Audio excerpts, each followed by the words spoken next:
Welcome to Brain Ponderings, your window into the world of neuroscience research, conversations with experts in their particular area of neuroscience. I'm your host, Mark Matson. Today it's my pleasure to welcome Melissa Barker-Haliski. She's associate professor in the School of Pharmacy in the Department of Pharmaceutics and the Plain Center for Aging at the University of Washington in Seattle. Her work is focused a lot on regulation of neural network excitability. A lot of earlier work was on epilepsy, which most people recognize as a problem with excessive excitability, seizures. But it turns out that she and others have evidence that more insidiously, neural network hyperexcitability is playing a role in Alzheimer's disease, brain aging, Alzheimer's disease, and other neurological disorders. So welcome, Melissa. Well, thank you, Mark. It's really a pleasure to speak with you today about our work. Okay, so you're from Oregon initially, and I see your undergraduate was in Eugene, I guess, right? Hmm hmm And Yeah. and what did you major in? I was a biology and French major, actually. Bonjour. Yeah, I don't speak any French. I speak a little Spanish. Okay, and then right, so you decided you might pursue biology more than French.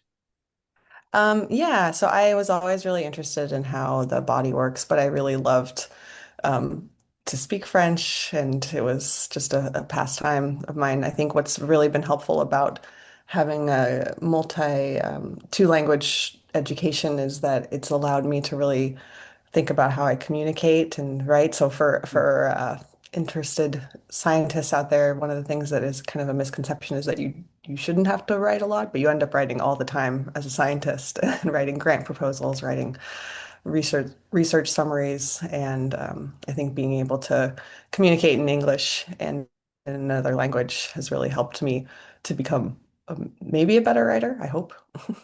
Oh, interesting. Yeah, looking at your articles, you're a very good writer. Oh, thanks. And then then you went to Utah Hmm and Salt Lake City, University of Utah. hmm I did. I worked after I finished my undergraduate degree. I worked for a small startup biotechnology company that was developing point of care diagnostic tests for neurodegenerative diseases and ataxias, and specifically focusing on mitochondrial disease. And so that really opened my eyes to the world of biotechnology, pharmaceutical sciences, and therapeutic development. And I realized that I was really interested in pharmacology.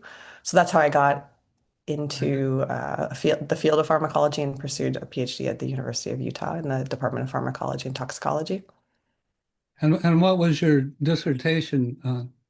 My dissertation was on the regulation of the immediate early gene ARC, which is involved in AMPA-type glutamate receptor trafficking.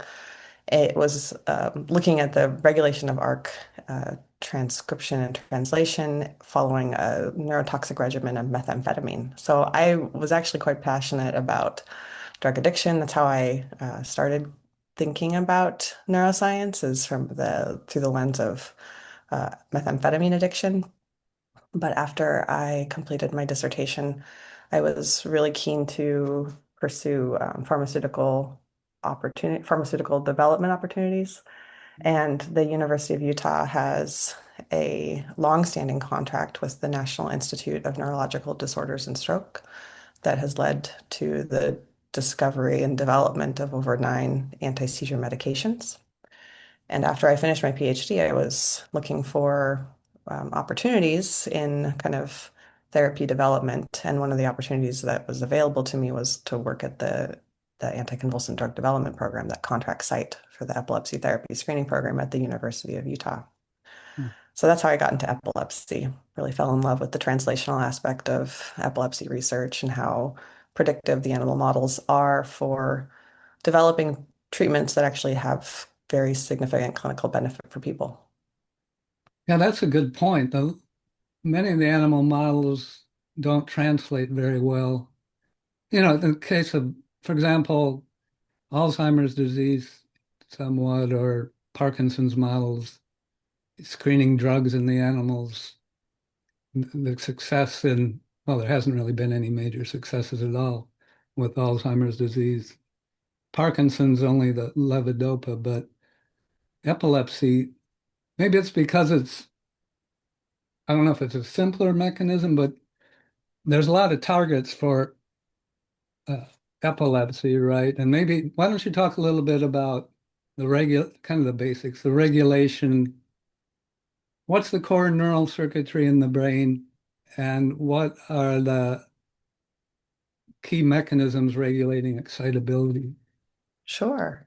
It's a great question. Before we go into the neurocircuitry of epilepsy, I will just respond to your earlier comment about how predictive the animal models of epilepsy are.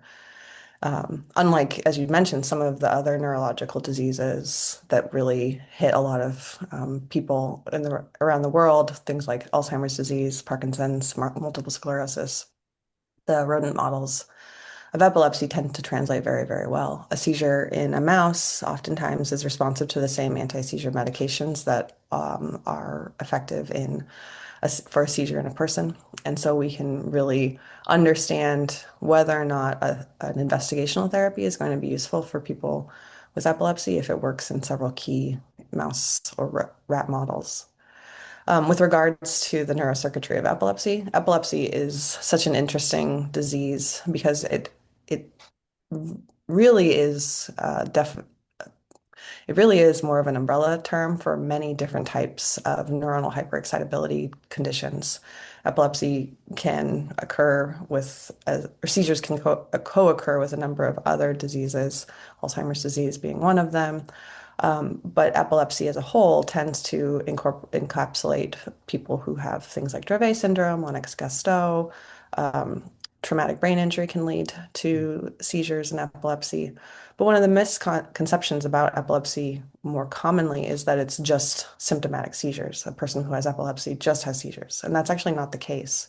People who have epilepsy tend to have a greater likelihood of cognitive dysfunction or comorbid conditions like anxiety, depression. There's a higher risk of what's called sudden unexpected death in epilepsy or SUDEP, where a person can die as a result of seizures, whether or not their seizures are controlled. And so there's a lot of other components to epilepsy, not just the symptomatic seizures, but the seizures are obviously the easiest thing for us as investigators to um, track and monitor. The animal models are very, oftentimes they show seizures. And so when you think about the fundamental neurocircuitry that's going on in a seizure, it tends to be like a very simplistic view, an imbalance between too much neuronal excitability, which the primary neurotransmitter that's involved in neuronal excitation is glutamate. And on the flip side, there's typically too little inhibitory signaling, which we think about as being related to GABA signaling, so this neurotransmitter called GABA. If you get an imbalance between those two neurotransmitters, you can lead to neurons to misappropriately fire. And if they fire in sync together, you can have a seizure across an entire neuronal network. In epilepsy or in any normal neuronal firing, you're going to have ion channels that open, such as potassium and sodium channels. First, the sodium channels open, and then the potassium channels open after that. And you're going to have neurotransmitter release, whether it's glutamate or GABA, it depends on the neuronal subtype. But the fundamental targets that we tend to go after in epilepsy are ones that are involved in neuronal signaling, things like sodium channel blockers that are going to reduce the likelihood that sodium channels are going to open and thus allow for a neuron to depolarize. Or we have potassium channel openers that are going to increase the likelihood that a potassium channel can open and thus allow potassium to flow in out of the cell and allow for the neuron to return back to the negative 70 millivolt resting membrane potential. So our most common sodium or anti-seizure medications really go after the basic neuronal signaling. Um, but then there's other drugs like levetiracetam that don't actually target ion channels. We don't quite know what the molecular mechanism for levetiracetam is, but it is most likely to be this SV2A protein, which is involved in synaptic vesicles. So if you think about a synaptic bouton, where you've got the neuron releasing neurotransmitters into the synaptic cleft, there has to be little vesicles in the synapse that package up the glutamate. And if, I had Tom Sudoff on one of my podcasts. oh yeah, Yeah, and he talked about he was like, well, he got a Nobel Prize for it, but um, yeah, he worked out like all the proteins that are involved in the vesicle fusion and recycling and stuff. Yeah. that's perfect. And so we think that levetiracetam, which is this really great anti-seizure medication that works for focal onset seizures, which are typically harder to control, it's most likely to work at that SV2A protein in the synaptic vesicles and thus kind of modulates the likelihood that glutamate can be released into the neural synapse. So there's a lot of really great molecular Yeah. mechanisms. It just depends on what you're trying to target. And what are there identifiable risk factors for epilepsy? I guess there are some genetic factors that may play a role, but what about environmental factors, lifestyle, other things, aging? Aging is a very common population to have epilepsy diagnosis. The some of the best data I've seen is that, epilepsy affects about 0.5% of the population under 65, but it affects about 1.5% of the population over the age of 65. So that's roughly a three times greater likelihood of having seizures in older adults. But the causes of seizures in older people versus in younger populations are very different. And to answer your early question, are there lifestyle risk factors? Not necessarily. Anybody can get epilepsy and it can happen at any age, but there are particular groups that are at higher risk, like the old and the very old and the very young. Many different genes have been identified. I think there are new genes being implicated in seizure related conditions every day. Some of the most common ones are the SCN1A mutation that leads to Dravet syndrome. There's been really a push in the last decade or so to develop new therapies for that particular patient population because they have identifiable risk factors and variants in the sodium channel 1A subunit. But other conditions can occur, but many different genetic risk factors. And then you talked about the control of excitability, like at the level of the synapse. Are there different brain regions that are particularly prone to hyperexcitability? Well, we focus most of our research on the temporal lobe, and a lot of the preclinical studies that we are looking at is in the hippocampus, because that tends to be the gate for neuronal firing. And that may explain in part anyway the increased chances for cognitive impairment in Hmm. someone with Hmm. epilepsy because that's such an important region for learning and memory. That's right. Yeah.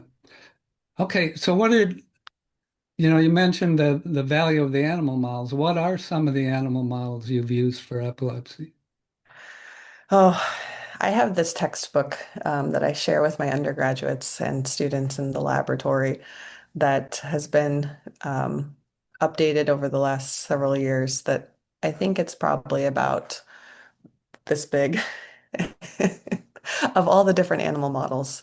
Epilepsy is one of the oldest diseases that we have been investigating in laboratory studies. And so the types of animal models for seizures and epilepsy are almost limitless. There are genetic models where we have mice or even rats or zebrafish or nematodes and fruit flies that can have genetic mutations to have seizure, epilepsy-like uh, behavioral changes that can be evoked with just a simple electrical stimulation to evoke a seizure or chemical compounds that can produce a seizure. And every single one of those animal models has a very fit for purpose application. If you're interested in developing therapies or understanding the basic biology of a genetically linked epilepsy syndrome, you're going to want to use a mouse model that carries that genetic mutation. Whereas if you're interested in understanding seizures for focal onset patient populations, you might be more interested in studying seizures in or epilepsy models that are evoked by electrical stimulation or traumatic brain injury Yeah. or chemical compounds. So it really just depends on the question at hand, the type of work that one is interested in performing, or if they're wanting to use models for drug development.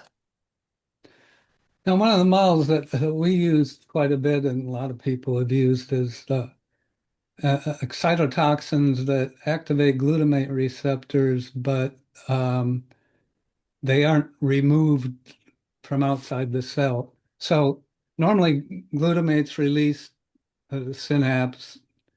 It binds to a postsynaptic receptor, but then the glutamate outside the cell is rapidly taken up by glial cells or neurons themselves, so that the glutamate doesn't stay at high levels very long, and it's also very localized.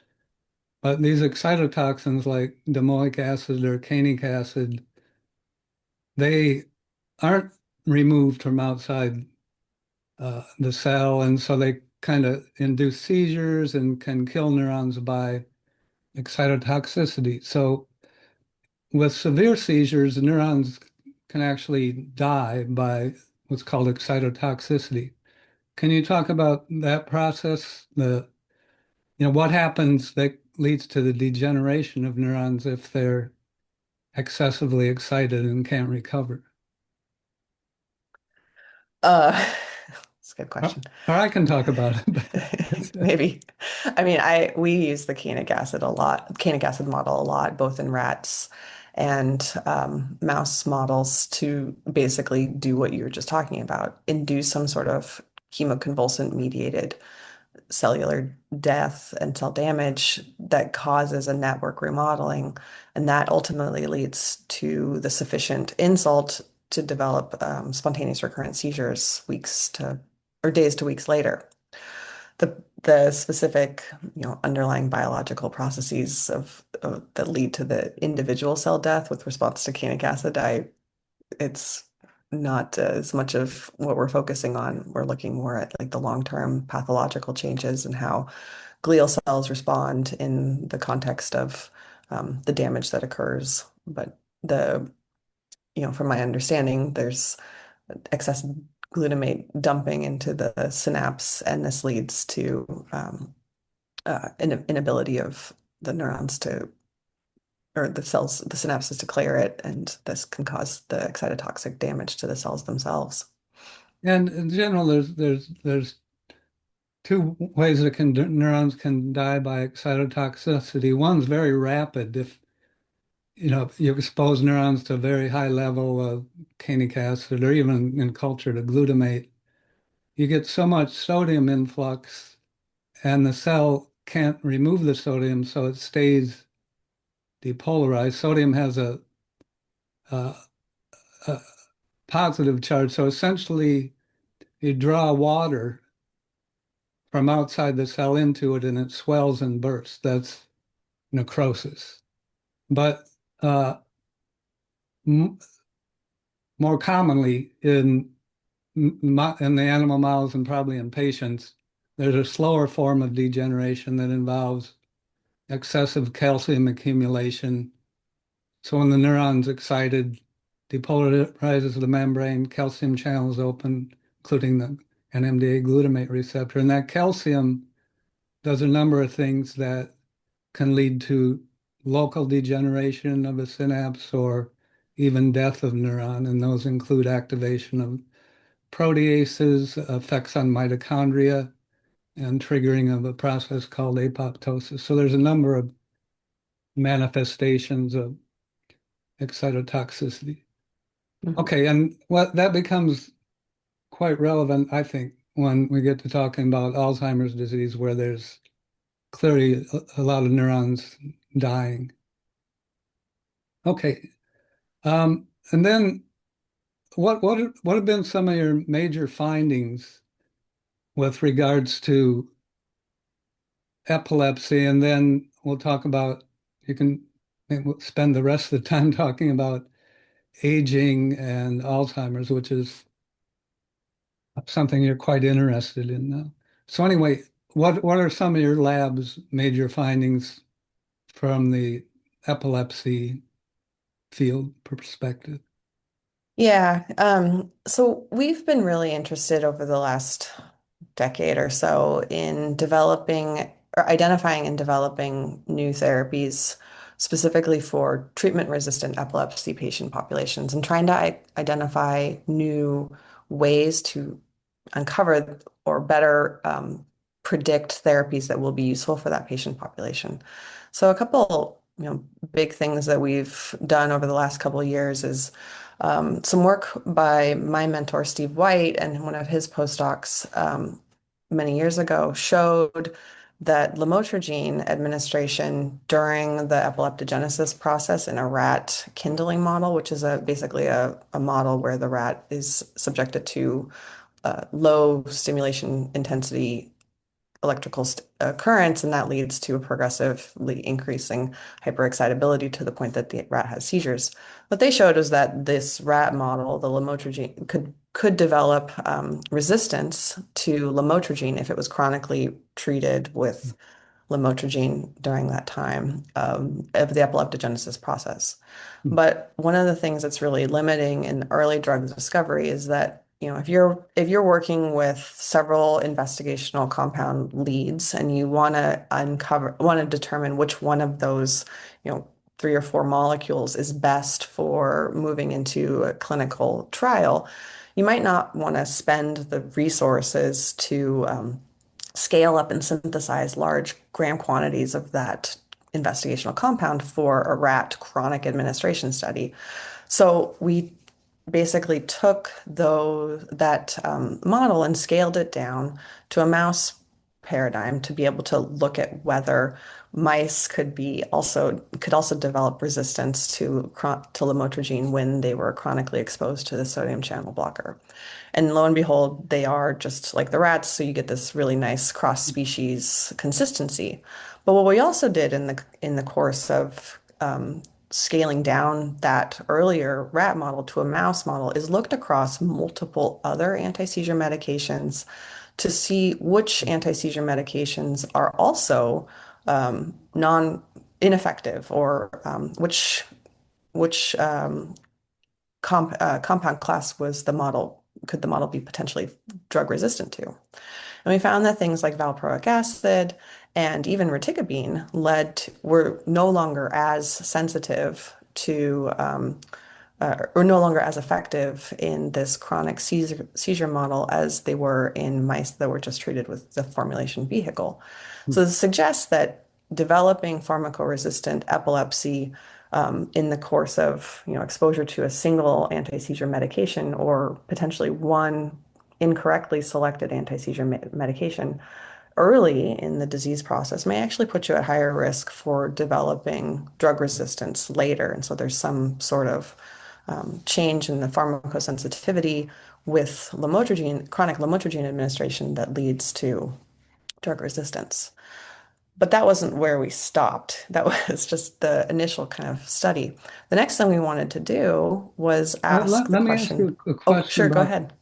so that's very important clinically, obviously, Hmm. right? Because, Hmm.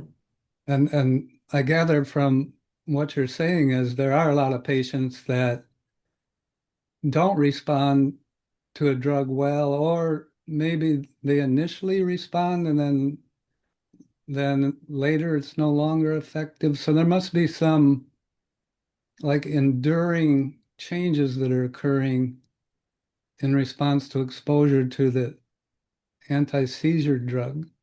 Now, there are sodium channels in all neurons, and so an anti-seizure drug, if you inhibit sodium channels in excitatory neurons, then that should reduce excitability and hopefully suppress seizures. But if you inhibit sodium channels in GABAergic inhibitory neurons, then like if you did only that should exacerbate the seizures because you're inhibiting an inhibitory neuron. And so is there any evidence that any of this resistance to the drugs has to do with inhibiting the inhibitory neurons? That's a great question and not something we've gone into yet, but maybe it should be something we look into because I think it's worth considering. But One of the back in the early work of Olney and Dennis Choi, and then later us on excitotoxicity, um, only found so there's this drug that inhibits the NMDA glutamate receptor, MK801, mhm, and it acts kind of like memantine or even ketamine. It uh, when the membrane depolarizes, the channel opens, this drug gets in the channel and kind of reduces influx. And so they found kind of counterintuitively that when they gave this NMDA receptor open channel blocker, MK801, to rats, they found that neurons in certain brain region, I can't remember which one, degenerate. mhm, And they found it was an excitotoxic mechanism. So what was happening apparently was the GABAergic neurons have very high levels of NMDA receptors in that area. So they were inhibiting the inhibitory neurons and therefore resulting in excitotoxic degeneration. hmm. So that was kind of an interesting finding. This is something people like you mentioned, this hasn't been looked at much at all, not only with regards to epilepsy, but other situations that may involve excitotoxicity. Yeah, that's an interesting observation. And we were curious, not necessarily about the specific sub or cell types or neurotransmitter systems that were mediating the treatment resistance, but we were more curious about the translational aspect, as you touched on, of what does this mean for people with epilepsy? And so one of the things that happens is, we know that about 30-ish% of people with epilepsy do not respond adequately to anti-seizure medications, and so we would deem them to be pharmacoresistant. But then, if they don't respond to one, the next step would be to, try another anti-seizure medication. So that's precisely what we did in our mouse model. Is we wanted to say, okay, if we can develop this treatment-resistant mouse that's resistant to lamotrigine, what about other similar mechanism anti-seizure medications? And we wanted to know whether it was specific to lamotrigine, which is a sodium channel blocking anti-seizure medication. It binds to the sodium channel subunit in the ion pore and can inhibit um, sodium flux. But we wanted to ask whether another anti-seizure medication called lacosamide could lead to the similar state of drug resistance. Lacosamide is also a sodium channel blocker in the sense that it's in the same therapeutic class, but it acts differently in the sodium channel subunit. It actually stabilizes the slow conformational state change of the sodium channel, and basically reduces the likelihood of high frequency firing. And so we gave we did another study where we gave mice either lamotrigine or lacosamide during their, epilepsy development process, and then wanted to see, with many different anti-seizure medications, whether those mice that had a history of lamotrigine or a history of lacosamide administration were, how they responded therapeutically. Were they treatment resistant also? And so the first finding was both lamotrigine administration, so monotherapy with lamotrigine or lacosamide, led to eventual resistance to escalating doses of either drug. So if a mouse was receiving lamotrigine during the epilepsy development process, it later became resistant to lamotrigine. Same thing for lacosamide. And importantly, they were um, we saw some crossover effects that lacosamide treated mice were resistant to lamotrigine. And so it suggests, broad therapeutic class um, resistance. But we also saw a huge shift in the pharmacosensitivity to other anti-seizure medications. So perampanel, which is a very new AMPA receptor anti or AMPA receptor targeting therapeutic, valproic acid, gabapentin, all showed huge shifts in their efficacy. So in the vehicle-treated mice, those drugs worked in a dose-related manner. But when we gave any of those therapeutics to um, either the lamotrigine or the lacosamide treated animals, they no longer worked, Oh. or they worked at much greater doses were needed to exert any kind of therapeutic benefit. And so it really suggests that you can kind of predispose an individual to treatment resistance if you choose the wrong anti-seizure medication early on in therapeutic um, in the treatment There's so many period. questions that come out of that. One that is, so you said about, well, I can't remember, 30% of patients are drug resistant. Hmm. And then, so what's the difference between them and the majority who do respond to the drugs? That's an important question, right? Hmm. Hmm. Yeah, the this is a problem that's been plaguing the epilepsy field for decades. And And the in your mice, oh, do you get like 100% of the mice are showing? Is there any inter-animal variability in their in the effects you're describing and becoming refractory to the drugs? Are there some mice that still respond to the drug, or is it 100%? it was pretty much across the board, Okay, 100% of the mice. We could effectively lead them to become resistant to lacosamide okay. or lamotrigine, and then they um, no longer, were as sensitive to gabapentin, perampanel, valproic acid, etc. So why pharmacoresistance happens in people, that's a much bigger question. Some data has shown that there are changes in blood-brain barrier permeability and transport or blood-brain barrier transporters, so that there's just less anti-seizure medication that can actually get into the brain. And so if the therapeutic is not reaching its site of action, it's not going to work very well to control seizures. Uh, there's changes in the molecular targets that can occur in people with epilepsy, genetic risk factors as well. Mm. So it's varied in nature, but the kind of benefit of this particular study was really just asking questions in a very controlled manner about whether um, pharmacoresistance can be acquired and whether it's specific to one sodium channel blocking medication or if it's kind of across the board, but then also how drug resistance leads to cross resistance to other anti-seizure medications. Um, it was really kind of a fun study. What was also really fun about that project is that we saw some really interesting changes neurologically in neuronal proliferation. So after we were done with the the pharmacological study, we collected the brains of animals and looked at changes in hippocampal neurogenesis.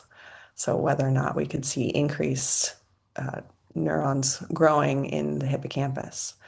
And we saw some interesting findings with using this molecular marker called Ki67 that we saw big shifts in neurogenesis with the lacosamide treated animals, suggesting that maybe we can regrow neurons. I don't know. We are working on a study following up on that and getting ready for submitting that for publication now. But it suggests that there can be some neurogenesis with correct anti-seizure medication And selection. that, will lacosamide do that uh, if you just give it to the mice, not in an epilepsy model, does it by itself stimulate neurogenesis, or is it only when you induce the seizures?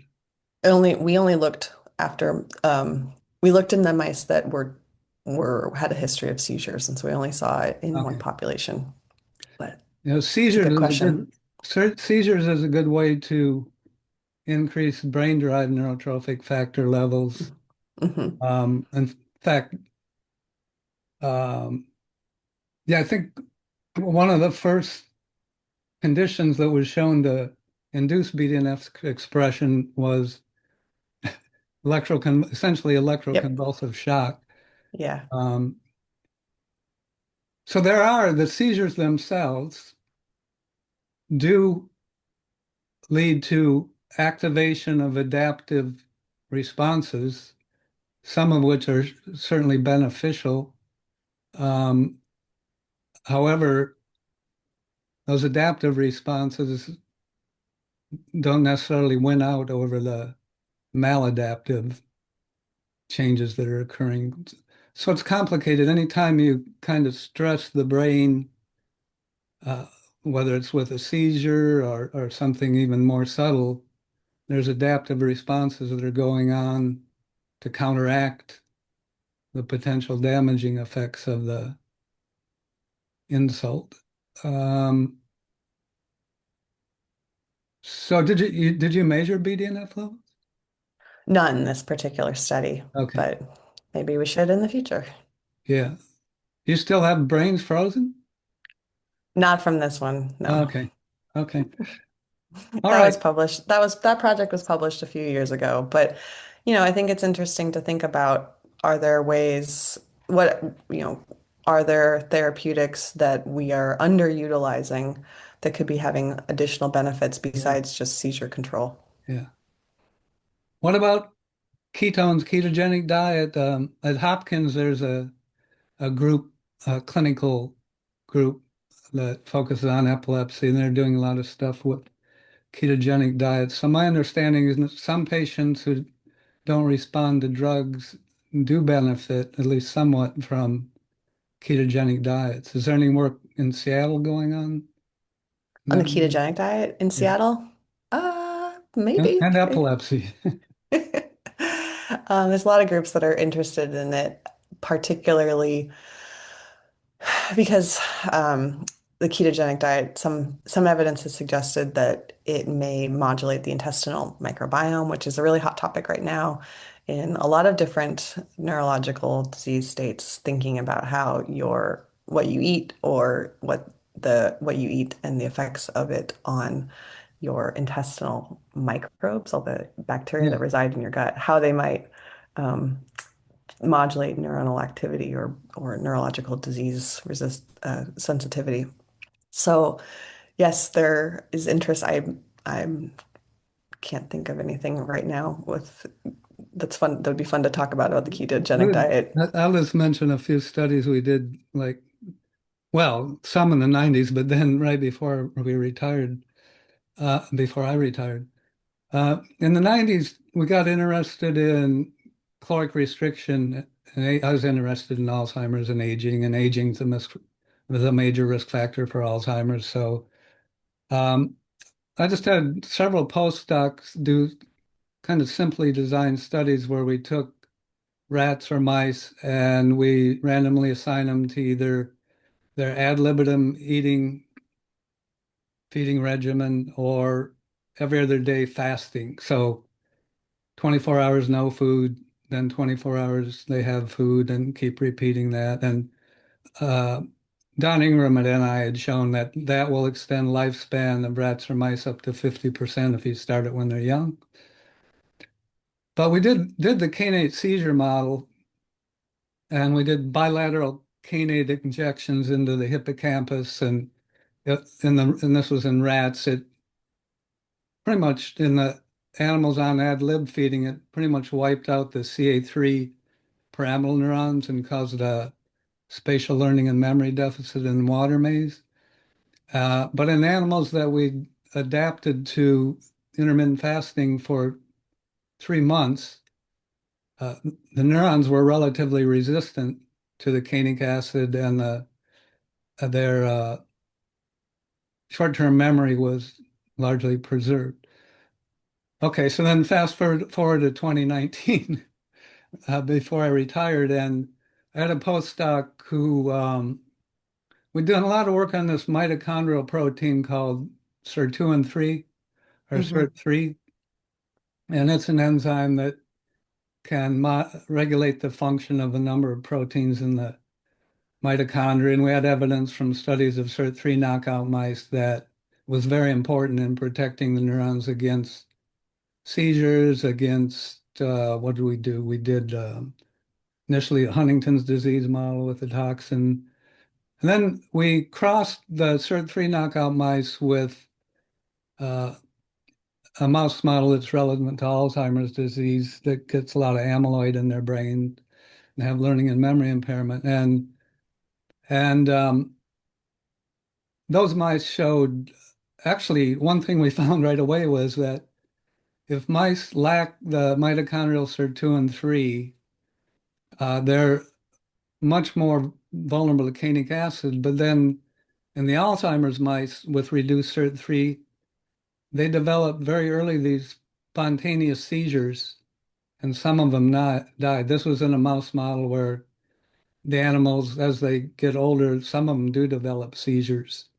So there was like an exacerbation. And then we recorded, put electrodes in slices from these mice, and we recorded what are called inhibitory postsynaptic currents.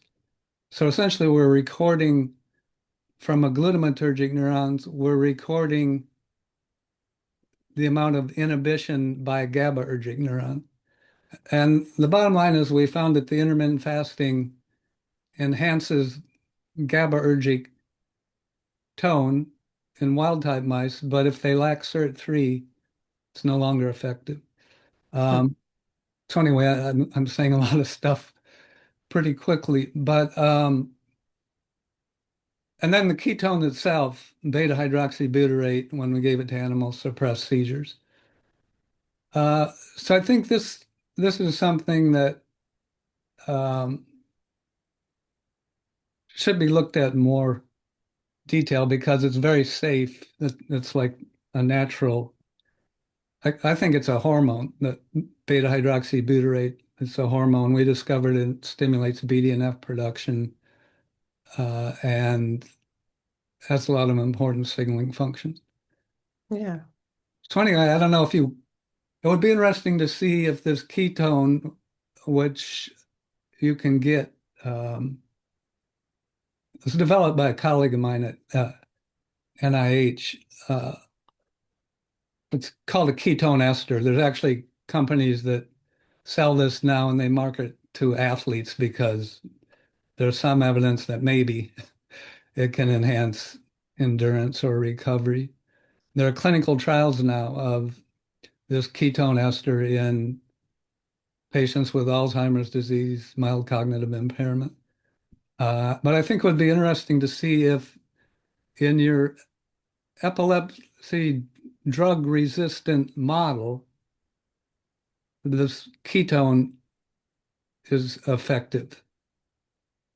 Since the other drugs, what you're saying, right, is you give them one sodium channel blocker that's used in patients, and they not only become resistant to that drug, but also to another one.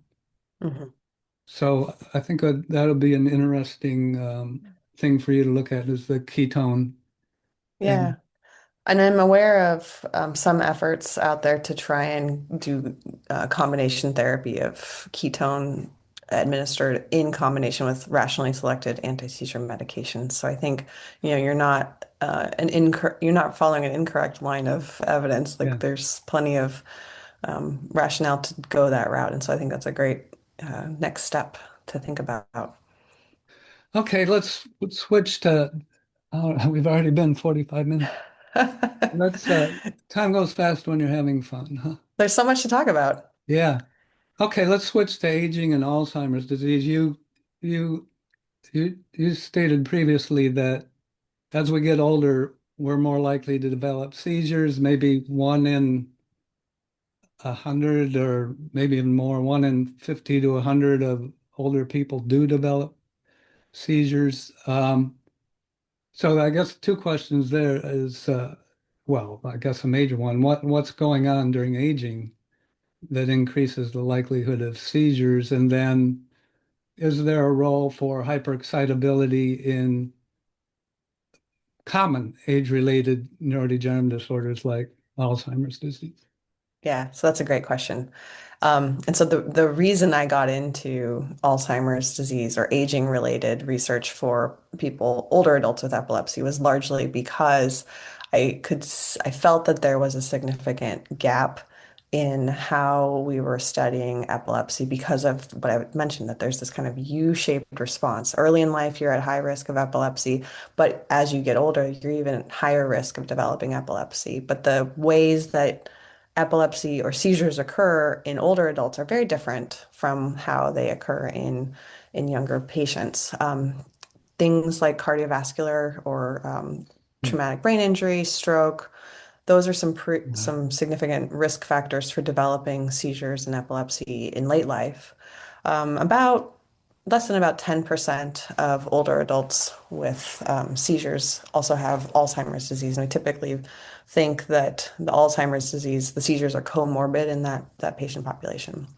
But it does allow us a really interesting subpopulation on which to study mechanisms of seizure and hyperexcitability from a different lens and thinking about why do people with Alzheimer's disease also develop comorbid seizures and what causes that hyperexcitability. And fortunately, it may help us understand some conserved biology and conserved mechanisms that lead to the comorbid side effects in people with epilepsy more broadly. So, one of the things that we've been looking at over the last decade or so is how specific genetic risk factors for early onset Alzheimer's disease predispose rodents to seizures. And two of the genes that we are particularly keen on investigating are presenilin 2 and APP or amyloid precursor protein.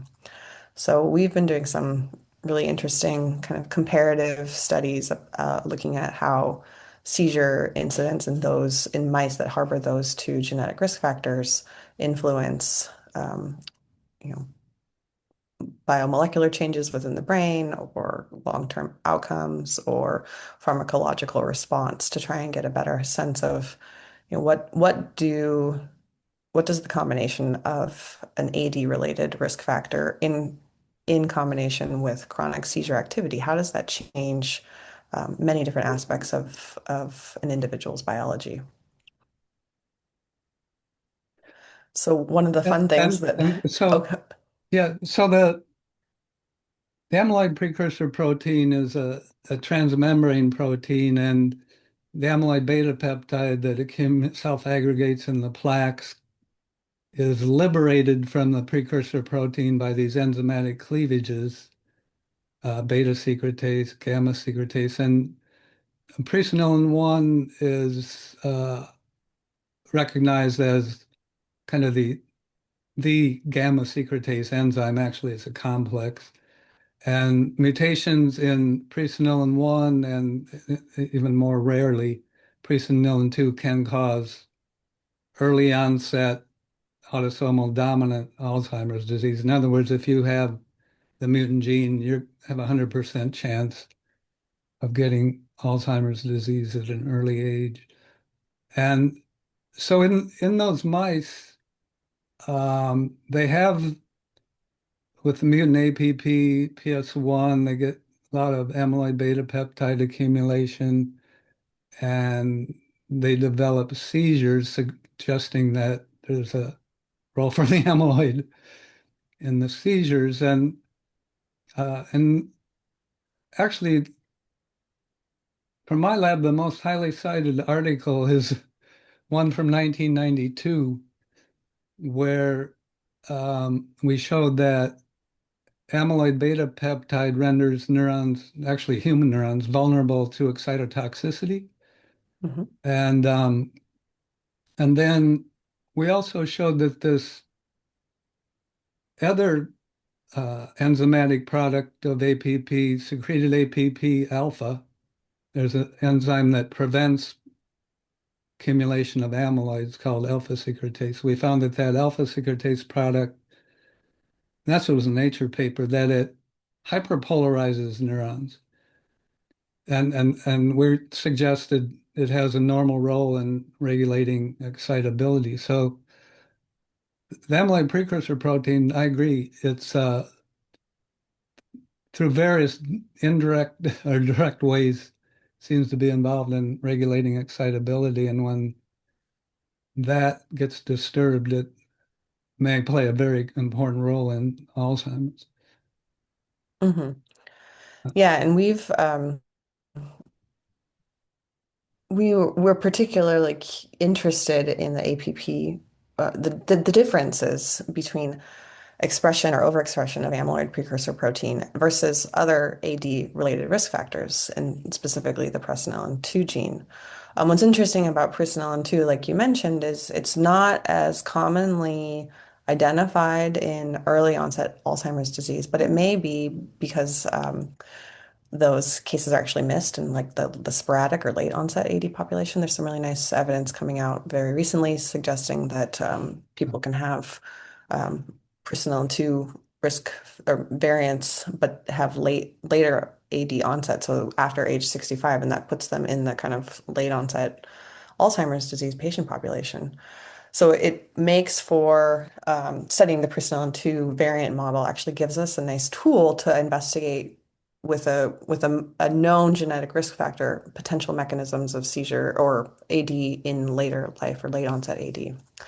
So we took we took the amyloid precursor protein overexpressing mouse line and a presenilin-2 mouse model, and we wanted to see, how does experimental induction of seizures prior to all of the pathological damage that happens, kind of around 6 months of age, which is around 35 to 45 years old in equivalent in a human. So effectively, like the prodromal or pre-symptomatic period in these mice. And we wanted to ask, what happens if we give seizures to these animals or induce seizures in these animals prior to any other pathological changes? Do the seizures worsen outcomes? Do they worsen neurological damage? Do we see increased amyloid beta accumulation, et cetera? And what is nice is given all of the experience I've had with these epilepsy models and various types of models, we settled on this mouse model that I talked about earlier with, it's called a kindling model that we used originally to look at lacosamide and lamotrigine pharmacoresistance. We applied that same seizure paradigm to mice with either the amyloid precursor protein overexpression or a presenilin-2 variant. And we wanted to see, you know, do they do we see any changes? And surprisingly, we did. And we saw a couple really interesting changes, first and foremost. First of all, the APP-PS1 mice tended to be more sensitive to this seizure induction paradigm. So they developed seizures earlier. Their seizures were more severe, but the presenilin-2 mice weren't.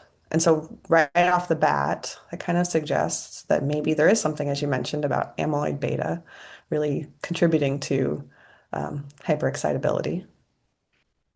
So that was the first observation, which was really interesting. And these are young mice. These are mice that are around 2 to 3 months of age, so well before they start developing the APP mice, before they start developing plaques. But what we also found, which was really surprising, is that the history of seizures in the APPPS1 mice actually predisposed them to earlier mortality and significant mortality. So normally, this kindling model in a regular old C57 black 6 mouse or CF1 mouse is very well tolerated. It doesn't cause the mice to die. But in the mice who had the APP-PS1 mutation, we saw significant mortality. Over 60% of the animals, the male animals, died within about 3 weeks of developing seizures. And so it was really surprising. Makes for a lot of other complications for us to do some of the other studies we were hoping to do. Hmm. But importantly, the mice that didn't have the APPPS1 mutation, the mice that just had the presenilin 2 variant, they didn't die. And so again, what's interesting about these two mouse lines is that the APP mice overexpress amyloid beta. They don't have A beta plaques at this age, but they are effectively able to overproduce that protein. Whereas the presenilin 2 mice don't have APP accumulation. They don't show amyloid plaques ever. We've looked at very old mice. We don't see plaques in these presenilin 2 mice. They do have a lot of neuroinflammation, which is another risk factor for AD, which we could talk about later. But it does suggest, because we saw this really stark and significant mortality between the two mouse models, it suggests that the amyloid precursor protein or the predisposition to A beta production or A beta accumulation can lead to increased likelihood of mortality. And this is significant because, as I mentioned much earlier in our discussion, people with epilepsy are at high risk of what's called SUDEP, or sudden unexpected death in epilepsy.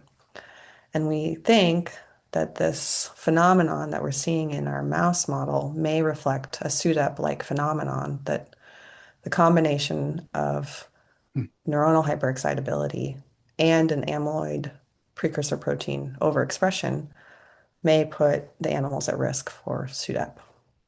Huh. And so we Hmm. followed up with some biomolecular studies, because some of the neurotransmitter system that's involved in, most commonly appreciated to be involved in SUDEP risk in epilepsy, is dysfunction in the serotonergic system. And so we looked at proteins, the expression of proteins involved in serotonin synthesis, serotonin clearance, serotonin metabolism and transport. And we found huge shifts in expression of tryptophan hydroxylase enzyme, which is involved in serotonin synthesis. That dropped in the APP-PS1 mice in the hippocampus, whereas serotonin transporter expression went up, suggesting that there's trying to be these compensatory changes. But it points to a SUDEP-like phenomenon with this AD risk factor. Huh. Interesting. So those serotonergic neurons are in the brainstem. Mhm. Is it known why humans or the animals die? Actually, I mean, obviously their heart has to stop beating at some point. So, so there's some role for brainstem problems? The brainstem can control heart. I don't know the answer. Yeah.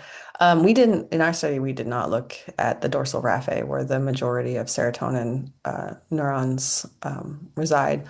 We were simply looking at changes in the hippocampal structures, but I think further investigations in the future may include some studies like you're talking about. The mechanisms of SUDEP are really hotly debated right Yeah. now. But yes, there is cardiovascular dysfunction, there's failure to resuscitate. It's similar in most of the evidence suggests that it's very similar to SIDS, or sudden infantile death syndrome. You know what? There's a historically, so and at the University of Washington, very famous geneticist and aging researcher George Martin. Do you know about him? No. Okay, anyway. No, no. Anyway, in the 90s, uh, so when the APP gene was cloned and then the presenilins and all that very important early work, the genetics was going on, he had a postdoc in his lab, Bryce Sofer, that made presenilin 1 mutant knock-in mice. Okay, so mutant uh, mutant human gene that causes early onset Alzheimer's disease put to a specific place in the genome where the mouse presenilin 1 gene is. So a lot of the models for Alzheimer's, there's overexpressing the mutant human gene, and it's kind of abnormal in that way. But anyway, and then I had postdoc, he sent the mice to us because he didn't do a lot of neuroscience actually, but um, and we characterize them. First, they don't have any amyloid accumulation in their brain, and presumably that's because uh, those mice don't have human amyloid precursor protein. They have the mouse. But then we looked at they showed increased vulnerability to seizures, and they had hyperexcitability in the absence of amyloid. So then we kind of stopped there because there wasn't any amyloid. But then we collaborated with Frank LaFurla at UC Irvine, and he made what's called 3x TGAD mice from the presenilin 1 mutant mice we gave him. And that's one of the most widely used models now. They get amyloid accumulation, tau pathology, cognitive impairment. But interestingly, they don't have, they rarely get seizures compared to this model you're using, the APP-PS1 with a lot of amyloid. So there's all sorts of interesting um, factors and variations on what a presenilin 1 mutation does, what a presenilin 2 mutation does, what the amyloid precursor protein mutation does, how they interact. And it's particularly interesting from the area you're looking at. I think the hyperexcitability, the 3-XTGAD mice do have hyperexcitability, but they don't really develop frank seizures. If you record EEG, which I'm sure you do some EEG, they show like these occasionally when they get older, these bursts uh, of hyperexcitability, but they don't obviously have any seizures. Do you do a lot of EEG recording to look at kind of these what are called subclinical hyperexcitability? We do, but we haven't published anything yet. Working on that now. So maybe by the end of this year or early Okay. next, you'll see some stuff from us. But other groups are looking really great studies coming. A couple of really great studies are coming out. People are looking at what's called high frequency oscillations, which are kind of a nice biomarker for epilepsy in people. And a group out in New York showed that this presenilin 2 knockout mouse also has high frequency oscillations, similar to what we see in other mouse models of epilepsy. So it suggests that there's some conserved pathobiology between the two disorders. And it's This is interesting. very very interesting. Early on, I mean, the people are focused on the amyloid. We did stuff on amyloid, but maybe there's been too much focus on the amyloid. The idea was that all these mutations, whether it's presenilin 1, APP, presenilin 2, are gain of function mutations rather than loss of function. In other words, the mutations aren't uh, leading to the disease, Alzheimer's, because the mutations disable the gene and the protein, and it's no longer able to do its function. Rather, they're mutations are leading to some aberrant function like uh, increased production of amyloid protein or something else. So what the presenilin 2 findings suggest is that maybe presenilin 2 normally plays a function in constraining excitability within normal limits.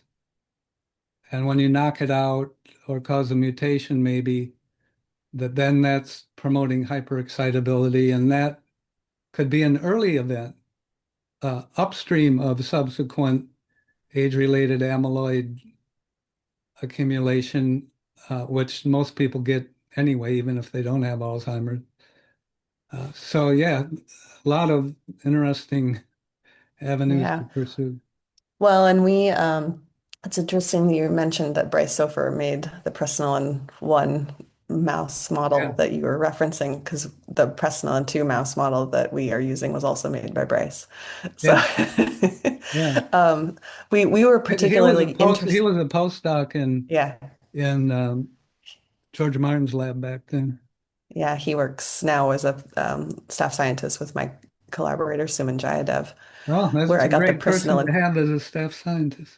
Yeah, exactly. But the reason we were interested in Presenilin 2, the Presenilin 2 mouse initially was also because Sumi Jayadev's group had shown years ago that Presenilin 2 encodes the predominant gamma secretase in microglia in Alzheimer's disease. And so and that there is some aberrant neuroinflammation that occurs with Presenilin 2 variants. And so we know in people with epilepsy that this chronic neuronal hyperexcitability and spontaneous recurrent seizures leads to a systemic, increase in neuroinflammation. And so we've been pursuing the presenilin 2 variant primarily because it's got this predisposition to greater neuroinflammation.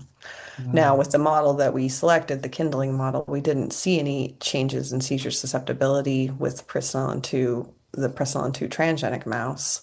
But we just had a paper that was published last or in December using the Kane-8 model, where we showed that a presenilin 2 knockout mouse, on the other hand, if you give the mouse systemic canic acid, they do show increased susceptibility to kainate in early life, but that's lost by the time they're older. And it suggests that this presenilin 2, loss of normal presenilin 2 function may kind of predispose the animal to like a early senescence phenotype.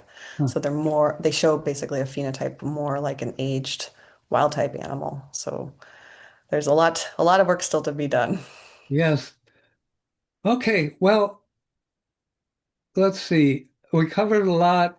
Yes. Um, Maybe just summarize, I guess, Hmm.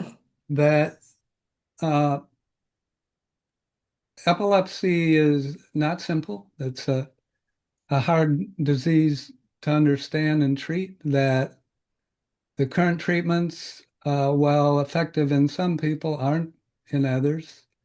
And there's a lot more work that you're doing and others needs to be done to develop new therapies, whether they're drugs or maybe intermittent fasting or Yeah, I like it. but anyway, there's the energy metabolism aspect is something we didn't have time to talk about, but there's clearly relationships there. If a neuron is uh, firing, if it's very active, its metabolic rate goes up, but requires more energy, more ATP.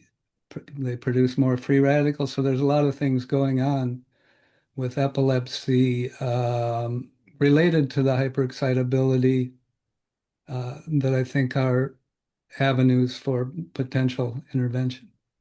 Yep.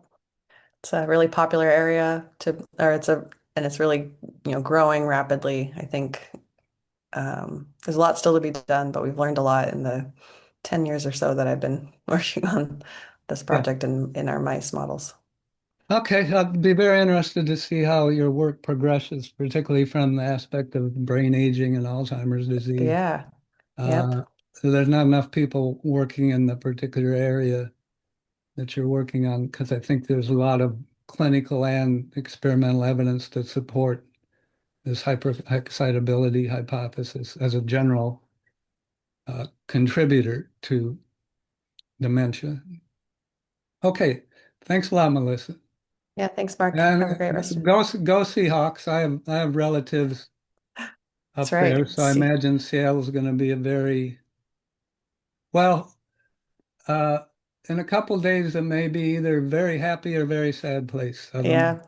When the Seahawks won the Super Bowl in 2014, there was a parade a couple days later in downtown Seattle where something like 449,000 people turned out for the parade. It was the biggest single event in Seattle history. So maybe we'll see how things go next week. Okay. It's wonderful to meet with you and speak with you. Likewise. Bye. Bye.